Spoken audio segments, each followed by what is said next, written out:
Everybody talks about not having enough time or not having enough energy, but what if I told you that the number one productivity hack starts right here?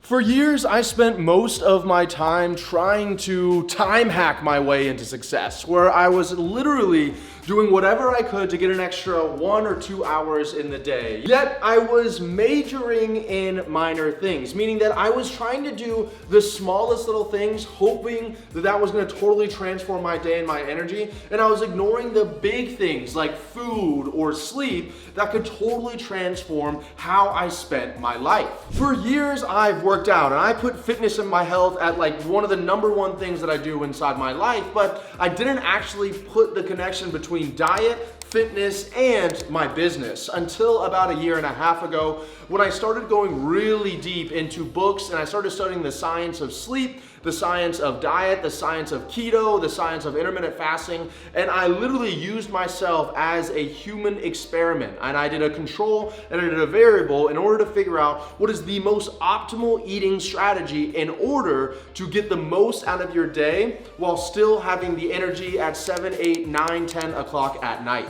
So the simple way I'm gonna break it down for you is to walk through how I structure my eating habits throughout the day. So I wake up at about 5 o'clock every single morning. And what I do immediately is drink about 2 liters of water to rehydrate my body. Now, what I used to do was also drink a cup of coffee immediately until I learned that right when you wake up, your cortisol levels are some of the highest right then. So instead of drinking a cup of coffee, which will then throw that out of whack and make it so that if you don't have coffee, your body's not naturally producing cortisol correctly, I actually wait till 1 hour after I wake up to have my first cup of coffee. So fast forward to about 6 o'clock in the morning, I have my first cup of coffee, and then from 6 o'clock to about 12 o'clock every single day, the only thing that I have is that cup of coffee and a few bottles of Pellegrino and regular water. I intermittent fast, and I'm not gonna get into the whole, is this good, is intermittent fasting good or bad? I think that anybody can do anything that they want to do. What I like about intermittent fasting, the reason why I don't eat any food from 6 to 12 is more of a productivity hack, meaning if I don't have to sit down and cook breakfast and clean it up and have my body work to digest it, then I can conserve all of my brain energy to work, which is what I do starting at 6 a.m.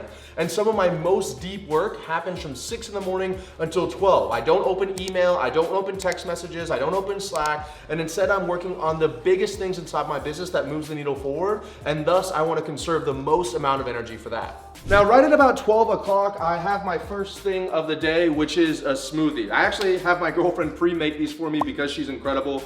And I put a little bit of berries inside of it for a little bit of sugar. Then I put protein powder, and then the secret sauce that I put in my smoothies are these bad boys right here. So I actually put egg whites inside of there, about half of one of these cartons of egg whites, because it's about 30 to 40 grams of protein, plus the other protein that I get from my vegan protein powder. So I'm putting literally about 60 to 80 grams of protein first thing as soon as I drink that protein shake. Fast forward 2 hours and I have my first meal of the day. Now, this is where everyone's gonna say, oh, eat high carbs, high fat, low fat, high protein. Look, like I said, I did what was best for me and I tested. I did keto, I've done a pure vegan diet before, I've done a pure carnivore diet before, and what has worked best for me is a high protein, medium fat, and low carb diet, meaning that most of my meals are literally just a few sweet potatoes, like some slices of sweet potato, and then chicken or steak and broccoli. I'd say I eat that about 80 to 90% of the time, and that is what I have in my first meal at 2 o'clock, and that's also what I have typically at my dinner, which is around 6:30 to 7 o'clock at night.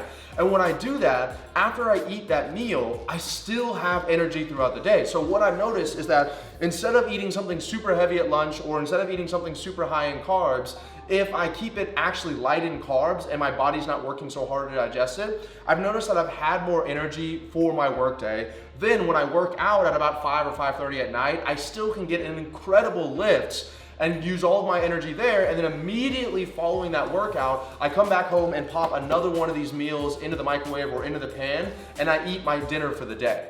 And then after I finish dinner, as a little bit of a dessert, I actually have another protein shake. This brings me up to around 220 to 230 grams of protein, which is exactly where I want to be in order to hit the macro levels that I have. Now, a few questions that you guys may be asking that I typically get from my clients whenever I host my in-person masterminds.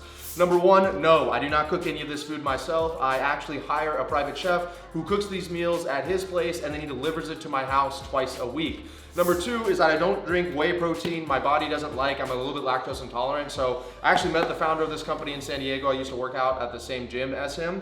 And I use this, which is the best thing I've ever done for my digestive system. The third thing is that I don't eat anything heavy after 6:30 or 7 p.m. at night. One of the things that I've noticed has had the biggest impact on my energy in the day is my sleep the night before. And one of the biggest things that has an impact on your sleep the night before is the food you eat right before sleep. So I know that if I eat something around 8 o'clock or even 7:30 when I go to bed, typically at 8:30 to 9, then my entire sleep is gonna be ruined because instead of my body resting, it is trying to digest a heavy meal.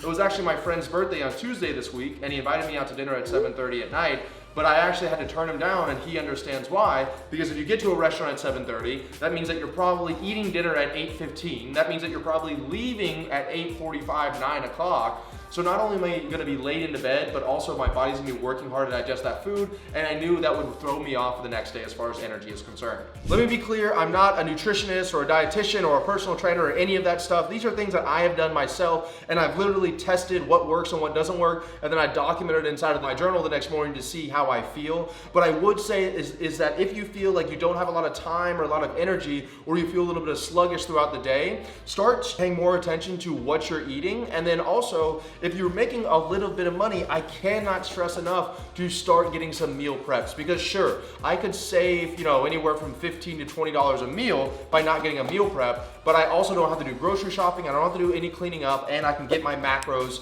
perfect where I need to be so I can be the most optimized for my business. If you're new to the channel and you want a little bit more in-depth video on my morning routine and how I've used that to become a millionaire in my 20s, you can click the video on your screen right now and it'll take you right there. I'll see you guys in the next video.